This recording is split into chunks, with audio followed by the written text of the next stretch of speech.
Di balik senyum seorang anak yatim piatu, sering tersembunyi ribuan pertanyaan tentang asal-usul, kasih sayang, dan makna keluarga. Dalam dunia yang sibuk dan kadang abai, ada kisah menyentuh tentang seorang anak yang hidup dalam sepi, namun akhirnya menemukan kehangatan yang tak pernah ia duga, berkat sebuah hadiah dari orang asing yang mengubah seluruh hidupnya. Cerita ini bukan hanya tentang kehilangan, tapi juga tentang harapan yang tumbuh dari luka, dan cinta yang datang dari arah yang tak terduga. Sebuah perjalanan penuh haru, misteri, dan kejutan yang akan menggugah perasaan siapapun yang mendengarnya. Jika kisah ini menyentuh hati kamu, jangan ragu untuk tinggalkan komentar di bawah, bagikan pendapatmu, dan siapa tahu pengalamanmu juga bisa menjadi inspirasi bagi orang lain. Mari kita mulai ceritanya. Langit mendung menutup seluruh permukaan kota kecil itu.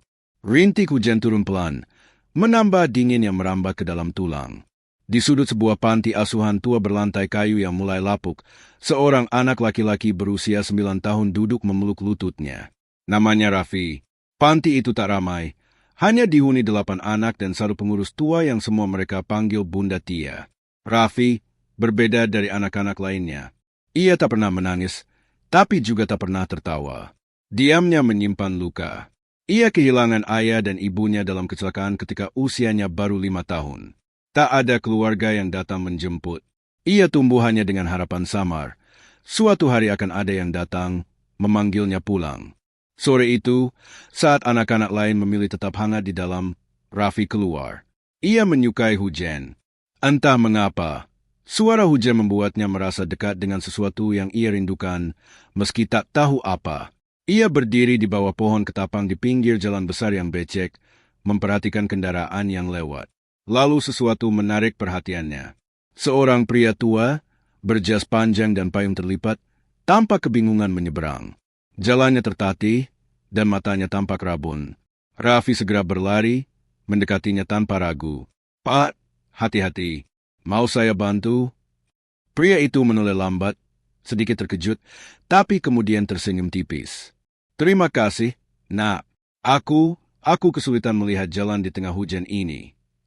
Raffi menggenggam tangan pria itu dan membantunya menyeberang perlahan. Setibanya di seberang, pria itu menghela napas lega. "Kau baik sekali. Siapa namamu?" "Raffi, Pak." "Wah, Raffi, nama yang kuat." Pria itu menyentuh bahu Raffi dengan lembut, lalu merogoh sesuatu dari sakunya. Ia menyerahkan sebuah kotak kecil berwarna biru gelap. "Simpan ini. Anggap saja hadiah kecil dari orang tua yang kau bantu hari ini." Raffi menerima kotak itu dengan kebingungan.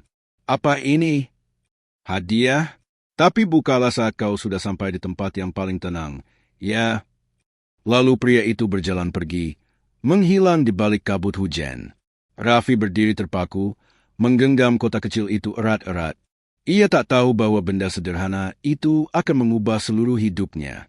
Ia kembali ke panti dengan baju basah kuyup dan tangan masih menggenggam kotak misterius itu.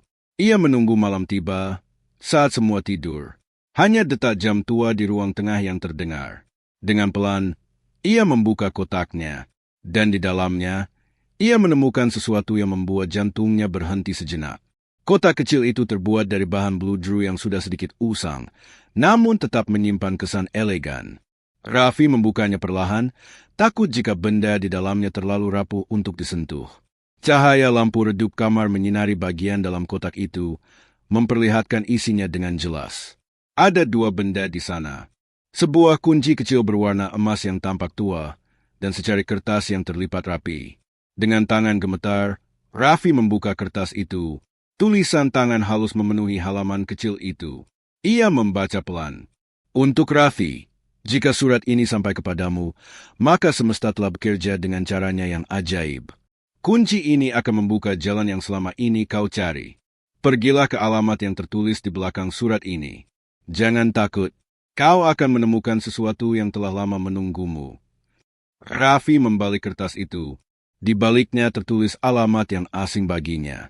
Jalan Melati nomor 14, Perumahan Lestari. Ia belum pernah mendengar nama itu, tapi rasa penasaran mengalahkan semua rasa takut yang muncul di dadanya. Malam itu ia tak bisa tidur. Ia mencoba mencari tahu lewat Bunda Tia, Namun perempuan tua itu tertidur pulas di kursi rotan sambil memeluk selimut tebal. Raffi kembali ke ranjangnya, memandangi kunci kecil yang bersinar dalam temaram lampu tidur. Pagi harinya, saat anak-anak lain sibuk membantu membersihkan halaman dan mencuci piring, Raffi diam-diam menyelinap keluar membawa kotak kecil itu. Ia tahu tak akan diizinkan pergi jika bicara jujur. Ia hanya ingin melihat, siapa tahu, ada yang menunggunya. Ia berjalan kaki menyusuri jalanan kota, menanyakan alamat itu ke beberapa pedagang dan sopir angkot. Beberapa tak tahu, hingga akhirnya seorang penjual gorengan menunjuk arah. Jalan melati itu di belakang komplek Lestari. Dekat perbukitan, nak, tapi jauh kalau jalan kaki. Tanpa ragu, Raffi mengucap terima kasih dan melanjutkan langkah. Setiap jarak yang ia tempuh, seolah ditarik oleh harapan dalam dadanya. Ia tak tahu apa yang akan ia temui. Tapi rasa dalam hatinya berkata, ini bukan kebetulan. Perjalanan itu menempuh hampir 2 jam. Sepatu kecilnya basah karena tanah becek, bajunya lusuh, dan tubuhnya mulai lelah. Namun ketika ia akhirnya melihat pelang kecil bertuliskan Perumahan Lestari, hatinya berdebar. Ia menyusuri jalan setapak, lalu berhenti tepat di depan rumah nomor 14. Rumah itu berbeda dari lainnya. Tua, klasik, dengan pagar besi hitam dan halaman yang terawat rapi. Ada pohon mangga besar di sampingnya. Raffi berdiri mematung. Ia menggenggam kunci itu, lalu mencoba pagar. Terkunci. Namun di sisi pagar, ada kotak surat besi tua. Dan anehnya, di lubang kecil yang berkarat, tampak celah kunci yang bentuknya sangat mirip dengan kunci emas miliknya. Dengan napas tertahan, Raffi menyelipkan kunci itu ke dalam lubang. Klik. Kotak terbuka perlahan, dan di dalamnya ada tumpukan surat-surat tua yang belum pernah dibuka. Di atasnya, ada satu amplop berwarna coklat dengan tulisan tangan yang membuat Raffi gemetar. Namanya tertulis di sana. Untuk Raffi, anakku tersayang. Raffi tersegera membuka amplop itu. Jemarinya bergetar hebat. Seluruh tubuhnya terasa dingin meski matahari siang mulai terik. Ia menarik napas panjang, lalu duduk di trotoar depan rumah. Amplop itu ia buka dengan pelan, seolah takut setiap gerakan bisa menghancurkan isi dunia barunya. Kertas di dalamnya mengeluarkan aroma tua, seperti lemari kayu yang sudah lama tak dibuka. Ia mulai membaca. Raffi, jika kau membaca ini, berarti takdir telah mempertemukan kita dengan cara yang tak biasa. Aku adalah adik dari ayahmu. Aku pamanmu. Ketika kecelakaan itu terjadi, aku sedang berada di luar negeri. Butuh waktu lama bagiku kembali. Dan saat aku mencarimu, kau sudah tak bisa ditemukan. Tak ada yang tahu kau di mana. Aku mencarimu ke berbagai kota, hingga aku lelah, lalu menaruh pesan ini di rumah kenangan keluarga kita, rumah ini. Aku berharap suatu hari, entah bagaimana caranya, kau akan datang ke sini. Mata Raffi mulai berkaca-kaca. Surat itu dilanjutkan dengan kalimat yang lebih menggetarkan. Kalau kau datang ke rumah ini, bukalah pintu ruang tengah. Di balik lukisan di dinding, ada sesuatu yang ingin aku serahkan langsung padamu. Jika aku tak di rumah saat kau datang, berarti takdir membawaku ke jalan lain. Tapi pesanku akan tetap hidup untukmu. Raffi berdiri cepat. Ia menatap rumah itu, kini dengan pandangan berbeda. Ini bukan sekadar rumah tua. Ini milik keluarganya. Mungkin satu-satunya yang tersisa. Dengan hati-hati, ia melangkah ke pintu depan. Pintu itu tak terkunci. Ketika ia mendorongnya, suara engsel tua berderi perlahan, menggaung di dalam ruangan yang sunyi. Aroma debu dan kayu memenuhi udara, namun terasa tak asing bagi Raffi. Ada sesuatu yang membuat langkah kakinya semakin mantap. Di ruang tengah, ia melihatnya. Sebuah lukisan besar bergambar seorang pria dan wanita muda berdiri di tepi danau sambil menggendong bayi kecil. Wajah pria itu sangat mirip dengan wajah yang Raffi lihat di bingkai foto panti asuhan. Ayahnya, dengan perlahan, ia menyentuh sisi lukisan. Bagian bawahnya tampak bisa digeser. Dan benar saja, di balik lukisan itu terdapat sebuah celah kecil berisi kotak besi yang lebih besar dari sebelumnya. Kotak itu terbuka dengan mudah. Di dalamnya ada foto-foto lama, surat-surat keluarga, dan sebuah buku kecil bersampul kulit coklat. Di sampulnya tertulis, Catatan kecil ayahmu. Raffi menggenggam buku itu erat. Air matanya jatuh tanpa bisa dibendung. Ia duduk di lantai ruang tengah rumah tua itu dan membuka halaman pertama. Tulisan tangan ayahnya menyambutnya. Untuk anakku Raffi. Jika kau membaca ini, berarti aku sudah tak bersamamu.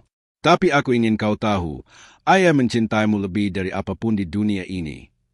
Tangis Raffi pecah. Ia menangis seperti anak kecil yang akhirnya tahu bahwa ia tak pernah benar-benar sendiri. Dan saat itulah suara langkah terdengar dari arah dapur. Pintu kayu belakang terbuka perlahan.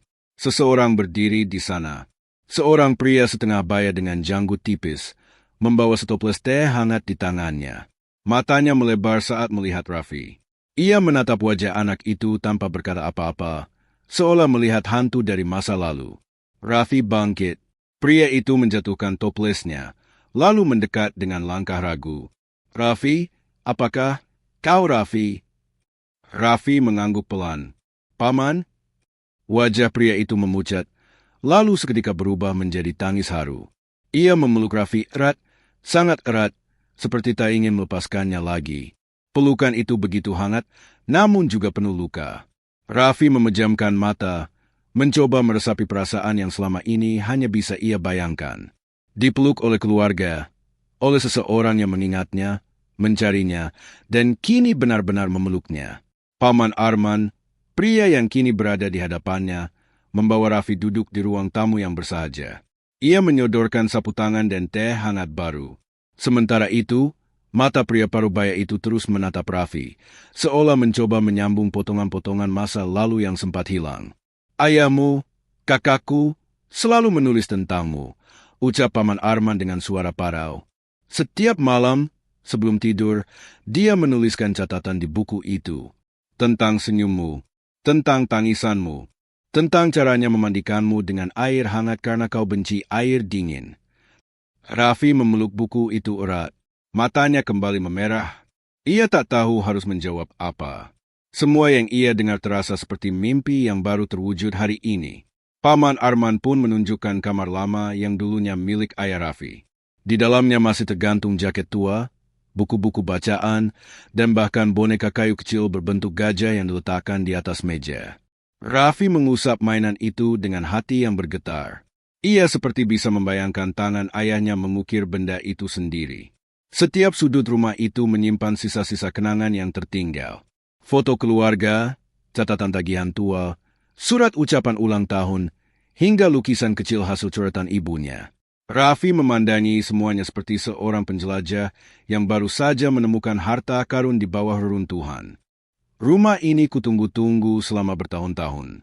Tak pernah kutinggalkan, karena aku percaya suatu saat kau akan kembali, ucap Paman Arman sambil menatap jendela. Sore itu, mereka makan bersama di teras belakang rumah. Paman Arman memasak nasi goreng sederhana. Rasanya bukan sekadar lezat, tetapi juga penuh kehangatan yang selama ini tak pernah Raffi temukan di piring makannya.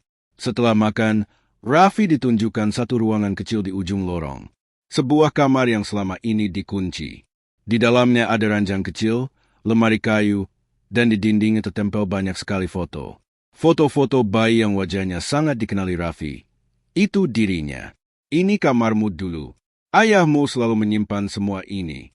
Bahkan spray kasurmu tak pernah ia ganti. Katanya, suatu saat anaknya akan kembali dan tidur di sini lagi. Raffi berjalan pelan ke arah ranjang, menyentuh bantalnya. Matanya memejam pelan. Ada getaran dalam dadanya yang sulit dijelaskan. Dan malam itu, untuk pertama kalinya setelah sekian tahun, Raffi tidur dalam rumah yang benar-benar miliknya sendiri. Rumah yang menyimpan kenangan orang tua. Rumah yang menyimpan janji cinta yang tak pernah padam. Namun ketika malam semakin larut dan hujan mulai turun di luar, Paman Arman duduk sendirian di ruang tamu. Matanya menatap surat lama yang belum sempat ia berikan. Surat dari seseorang yang namanya tak pernah Raffi dengar. Seseorang yang mengaku sebagai bagian dari masa lalu Raffi, namun tak pernah muncul dalam cerita siapapun. Seseorang yang mungkin akan mengguncang segalanya. Hujan turun deras malam itu. Angin menerpa jendela, menimbulkan bunyi berulang seperti ketukan pelan dari sesuatu yang tak terlihat. Paman Arman masih duduk di kursi ruang tamu, memandangi amplop kusam yang selama ini ia simpan di laji bawah meja. Tangan tuanya bergetar saat hendak membukanya kembali. Isinya sudah ia baca ratusan kali, namun tetap saja dada ini berdebar setiap kali matanya bersirobok dengan kalimat pertama. Jika suatu hari kau menemukan Raffi, jangan beritahu dia siapa aku. Jangan biarkan dia tahu masa lalu yang sesungguhnya. Biarkan dia hidup dengan cerita yang telah kau bangun. Kalimat itu terus mengganggu pikirannya, seperti duri yang tak bisa dicabut. Ia menyembunyikan surat itu lagi jauh di dasar laci, lalu menghela napas panjang. Sementara itu, Raffi terbangun dini hari. Udara kamar begitu dingin, tapi ada sesuatu yang mengusik pikirannya. Mimpi yang ia alami terasa begitu nyata. Dalam mimpinya, ia berdiri di tengah taman dengan banyak pohon pinus, dan seorang wanita berkerudung putih memanggil namanya dari kejauhan. Suaranya lembut, namun begitu dalam.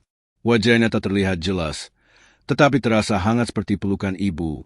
Pagi harinya, Raffi menceritakan mimpinya pada Paman Arman saat sarapan.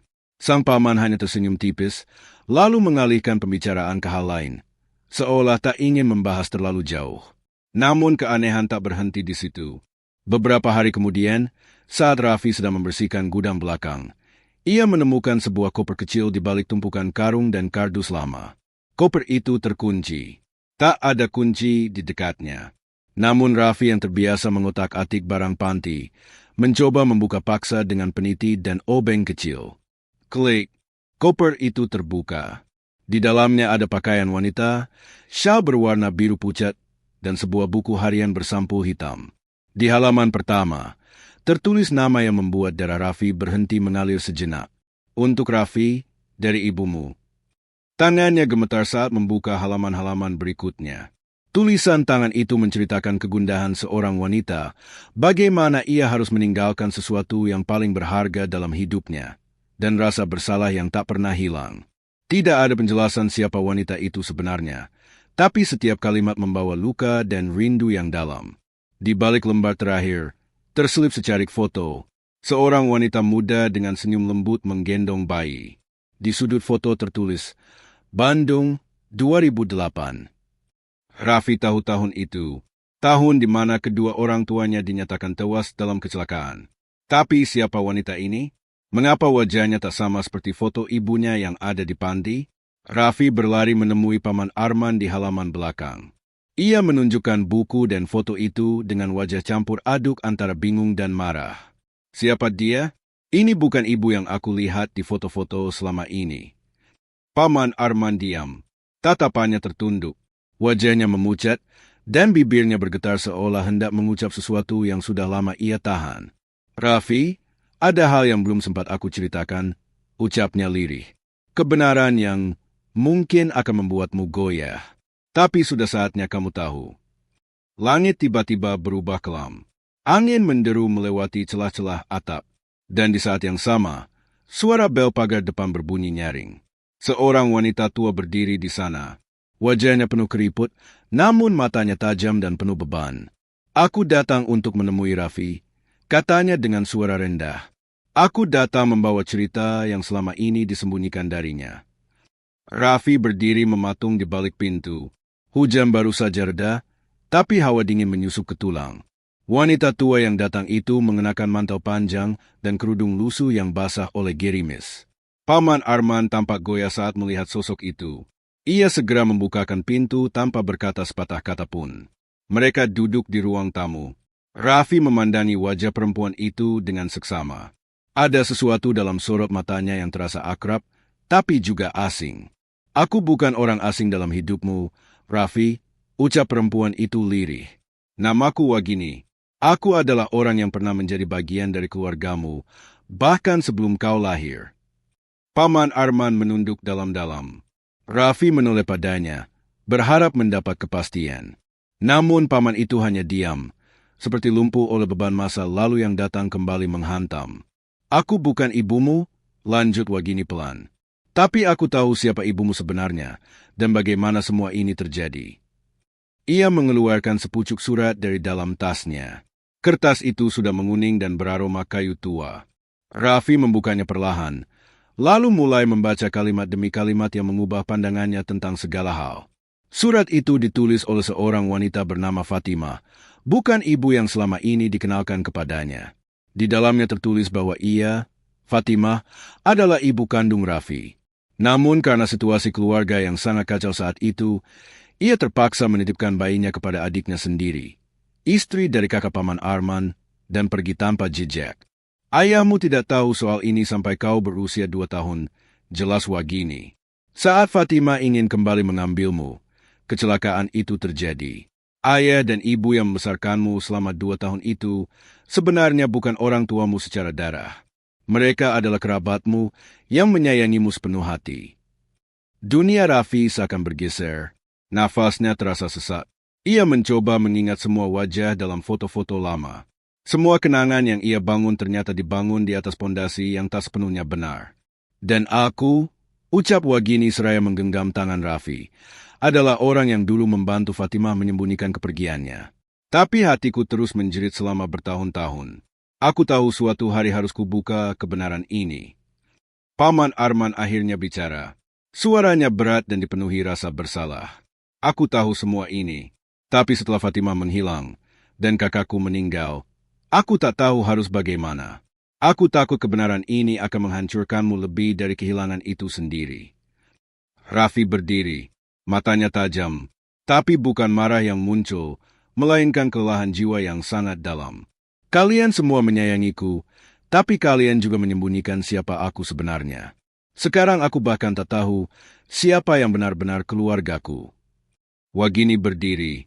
Dari sakunya, ia mengeluarkan sebuah kalung kecil dengan liontin berbentuk hati. Ia membukanya di depan Raffi, memperlihatkan 2 foto kecil, foto Fatimah muda dan bayi yang sedang digendongnya. Ini milik ibumu. Ia menyimpannya sampai akhir. Ia menitipkannya padaku dengan pesan, jika suatu hari aku bertemu denganmu, aku harus mengembalikannya. Raffi menerima kalung itu dengan tangan gemetar. Air matanya tak terbendung. Bukan karena duka, tapi karena kerinduan yang tak sempat ia tuntaskan. Rasa kehilangan kini bercampur dengan penemuan. Ia kehilangan satu kebenaran, namun menemukan lainnya. Di luar rumah, langit kembali mendung. Angin mulai bertiup pelan. Tapi di dalam rumah itu, sesuatu berubah. Bukan hanya udara yang berganti, tapi kehidupan yang perlahan-lahan membuka lembaran baru. Namun perjalanan Raffi belum selesai.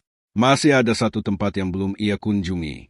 Satu nama yang tertulis dalam buku harian ibunya, nama yang tak dikenal, namun disebutkan berulang kali dengan kalimat, ia tahu semuanya. Pagi itu, langit cerah setelah semalam penuh hujan. Raffi berdiri di depan rumah kecil bercat, hijau pudar di pinggiran kota Garut. Di tangannya, ia menggenggam buku harian ibunya dan sebuah surat yang ditujukan untuk seseorang bernama Haji Mahmud. Nama itu berulang kali disebut dalam tulisan-tulisan terakhir ibunya sebagai orang yang menjaga amanah paling berat. Pintu rumah terbuka perlahan setelah beberapa ketukan. Seorang lelaki tua dengan sorban putih dan tongkat kayu menatap Raffi sejenak. Matanya bening, namun sorotnya dalam. Ia tampak seperti seseorang yang menyimpan banyak hal tanpa perlu mengucapkannya. "Hau, Raffi?" tanyanya pelan. Raffi mengangguk. "Saya kesini untuk mencari jawaban, Pak Haji. Ibu saya, Fatimah, menulis tentang Bapak dalam buku hariannya." Pak Haji menghela napas panjang. Ia membuka pintu lebar-lebar dan mempersilakan Raffi masuk. Rumah itu sederhana, namun penuh wangi kayu manis dan kopi hitam yang baru saja diseduh. Di ruang tamu yang sempit, Pak Haji mulai membuka cerita masa lalu. Ia adalah guru mengaji ibunya, tempat Fatimah sering datang untuk menenangkan hati saat menghadapi kekacauan rumah tangga dan tekanan keluarga besar.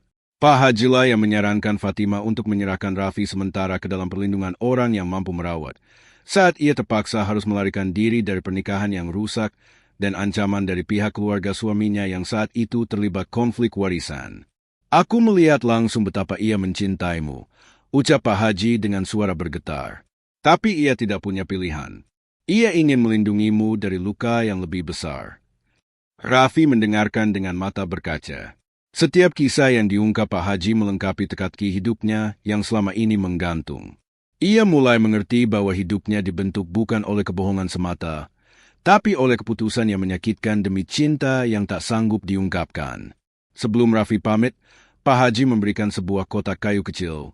Di dalamnya terdapat surat terakhir Fatimah, tertulis dengan tangan gemetar. Anakku Raffi, jika kau membaca ini, berarti Allah telah menuntunmu menemukan jalan. Aku tak pernah pergi dari hidupmu. Aku hanya tersembunyi di antara doa-doamu.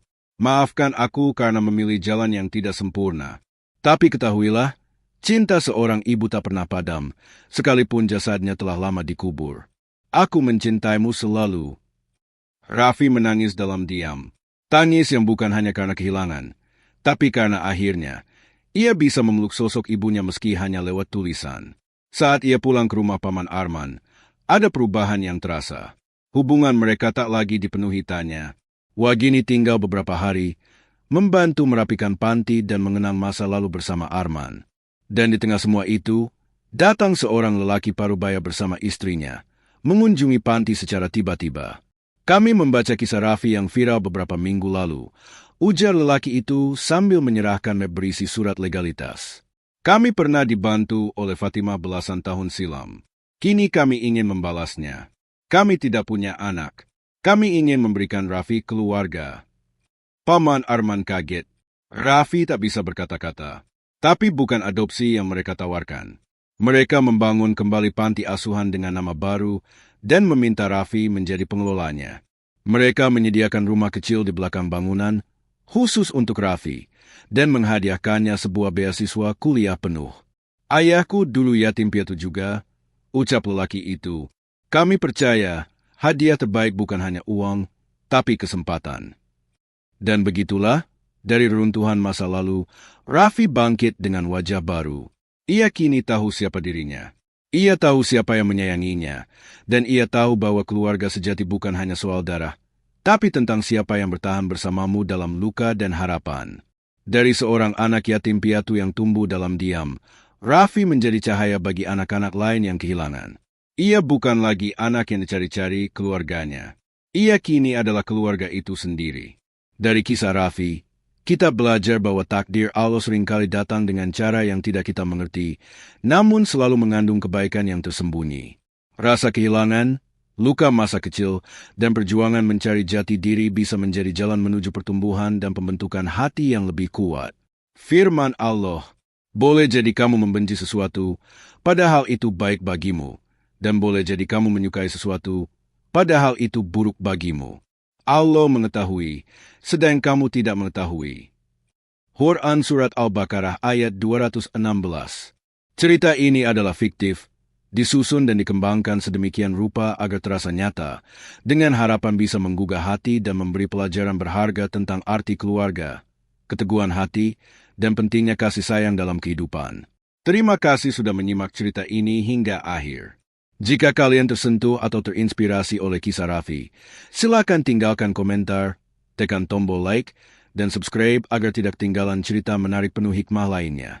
Sampai jumpa di kisah berikutnya.